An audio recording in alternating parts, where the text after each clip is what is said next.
Bueno, este es un pez Dunkleosteus, que es el animal con la mordida más poderosa hasta ahora conocido. Él alcanzaba a medir hasta 9 metros de longitud. Es un pez del periodo devónico, del Paleozoico.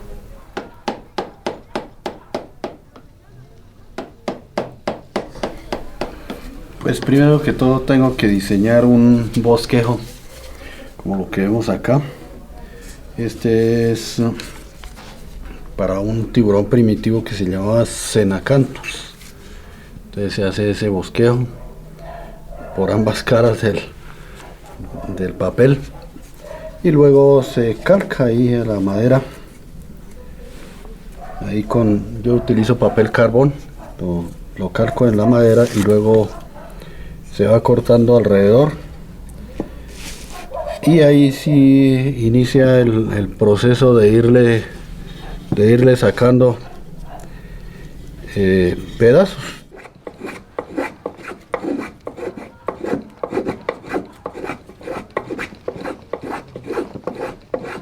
Todo tiene que uno estudiarle la anatomía a cada uno de los animales para irlos conociendo cómo son, para que queden lo más real posible y lo más exacto a cómo era el organismo.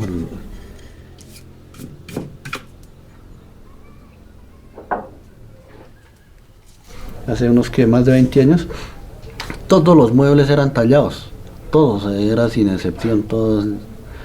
Y entonces yo me dedicaba a eso, a tallar para muebles.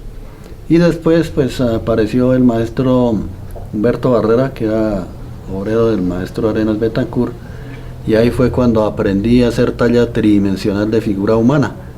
Y después, como se murió el maestro Arenas Betancourt, entonces quedamos en nada, y fue cuando se me dio por iniciar a hacer réplicas de fósiles. Bueno, este es un arte que depende también como del estado de ánimo del artista, ¿no? Porque yo a veces puedo durar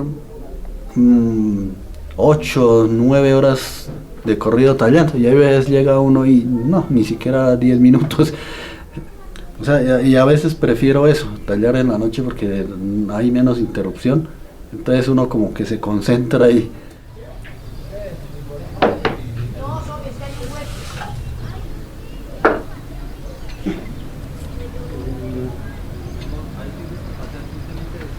¿Qué vamos a hacer?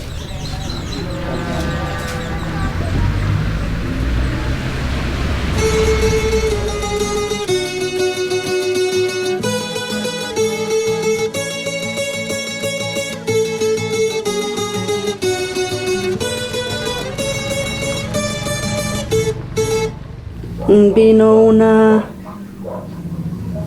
estudiante de geología a hacer la práctica de geología de floresta, y entonces ella en su práctica nos dictó un curso, unos talleres de geología, y en esa época pues de eso no sabíamos nada. Yo tuve un periodo de 2 años y medio prácticamente en donde diseñé un proyecto para trabajar paleontología social. Eso fue en el 2004. La cuestión es que en el proceso de esos talleres conocí a don Luis. Don Luis fue una persona que se sentaba en el fondo del salón muy callado, me pidió permiso para estar en los talleres, y él ponía atención absolutamente a todo.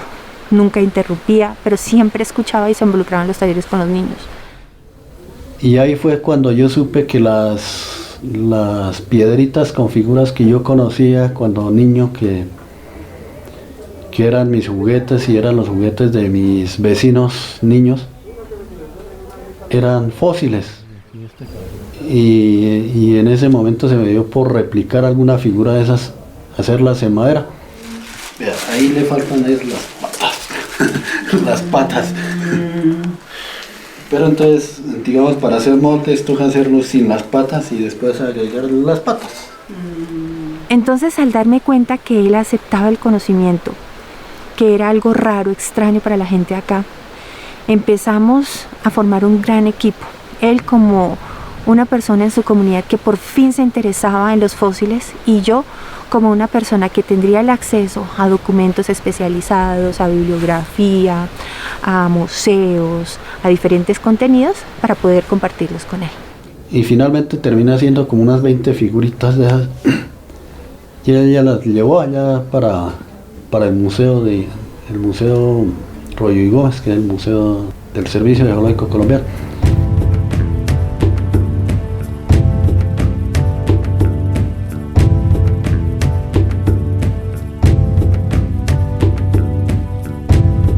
Y en ese grupo de personas que resultaron comprando esas figuras estaba el presidente del Consejo Profesional de Geología, que en ese momento era el doctor Michel Hermelín, y el director ejecutivo o secretario ejecutivo era el doctor Orlando Navas. Navas comprende la importancia de don Luis y empieza a impulsar su trabajo a nivel de congresos y semanas nacionales de geología, en donde les brindan un espacio a él en los stands de la Sociedad Colombiana de Geología. Entonces la sociedad siempre tenía el stand de don Luis, en donde una persona de una comunidad mostraba diferentes tipos de artesanías a diferente nivel de precisión y le podía contar a todas las personas que asistían a los congresos qué era lo que él hacía, pero también cómo veía en su territorio.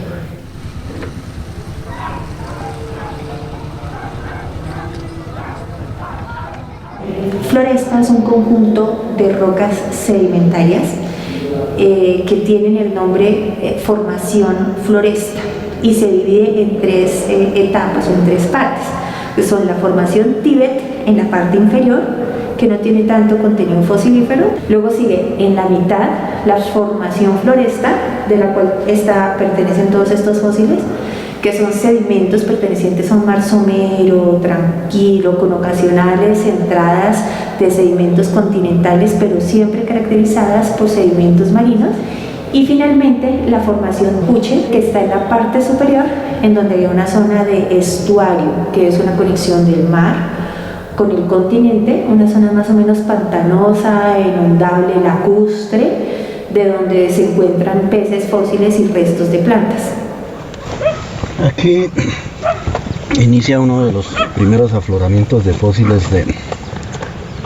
de la formación Floresta. Esto corresponde al periodo devónico, entre 380 y 360 millones de años de antigüedad.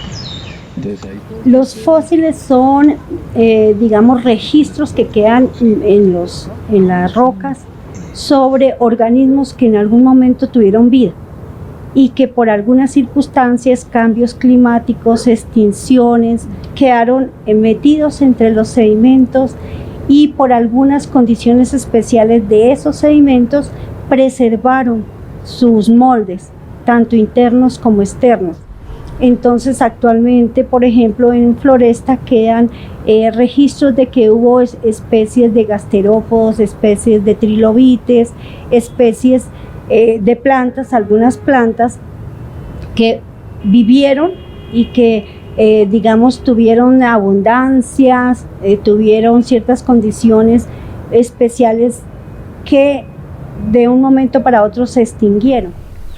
Ahí está, mire, ahí le falta un pedazo, pero que generalmente se encuentran así fragmentados todos los fósiles. Los materiales en los que nosotros encontramos los fósiles, y es importante tenerlo en cuenta, aquí lo podemos observar en esta muestra de braquiópodo, es que son rocas arcillosas, entonces son muy frágiles, se rompen fácilmente y desde la meteorización, la lluvia o una manipulación inadecuada podría llegar a desaparecerlos. Porque los fósiles, como cualquier recurso, es finito. Entonces hay que cuidarlo, hay que estudiarlo, hay que de pronto tomar unas muestras, pero preservarlo en cualquier forma.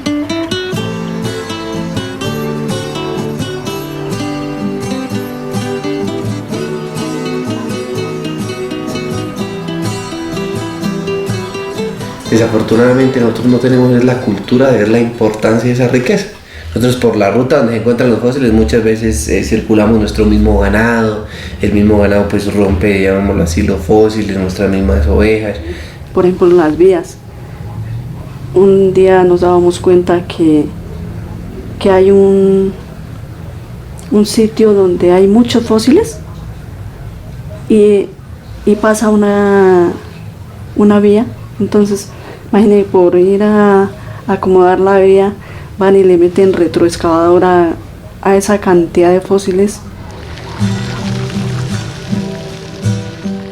Por eso es tan importante la apropiación social del conocimiento, que las personas locales entiendan el valor que tiene su patrimonio paleontológico en el caso de Floresta, porque si no, pues sí, muy lindo Floresta y todo, pero de aquí a 20 años ya no van a quedar evidencias de fósiles.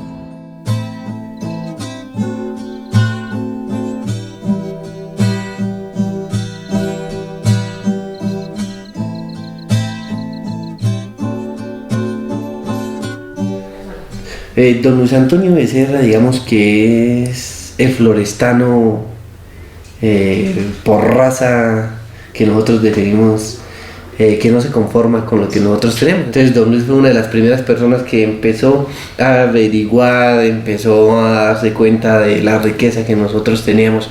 Y entonces él se ha convertido como en un conocedor del tema, que acompaña a los expertos, que los orienta y que al mismo tiempo ayuda a preservar esos fósiles.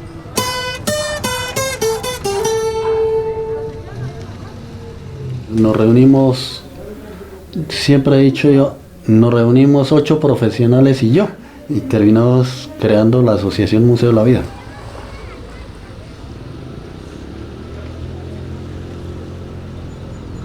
Y pues actualmente ahí ya tenemos el museo, estamos afiliados a la red departamental de museos, a la red de museos geológicos y paleontológicos del Servicio Geológico Colombiano, y a CIMCO, que es el Sistema de Información de Museos Colombianos del Ministerio de Cultura. Pues siempre ha sido como difícil que la gente del pueblo se interese así por lo del museo. Realmente es muy poco el conocimiento que hay en el pueblo y eso sí me preocupa muchísimo porque pues como que no ha habido así alguien que se interese por heredar eso. Y pues con el trabajo que se ha venido realizando, lo que les decía, digamos que se ha dado una mayor visibilidad, sin embargo, pues yo creo que ahora el problema más que todo es como de sentido de pertenencia, realmente de darle el valor que se merece pues a ese patrimonio. Porque les falta aprender, no les nace aprender. Pero bueno, ahí yo aspiro a que algún día alguno se anime o así no sea de la familia, así sea cualquier persona que quiera así como aprender.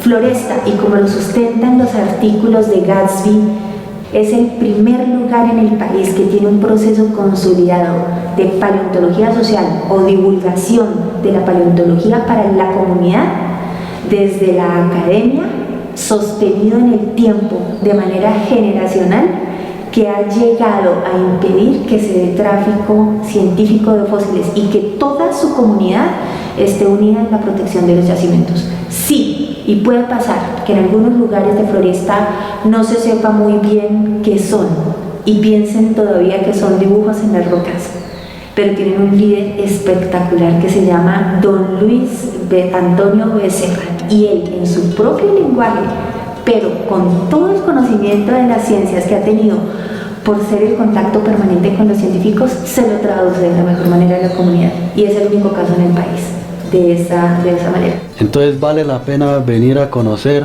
porque es un pueblo muy sano, un pueblo donde hay algo diferente de conocer, no solamente el paisaje del común, sino algo científico, algo cultural, paisajístico, y lo hermoso de la región y de las gentes.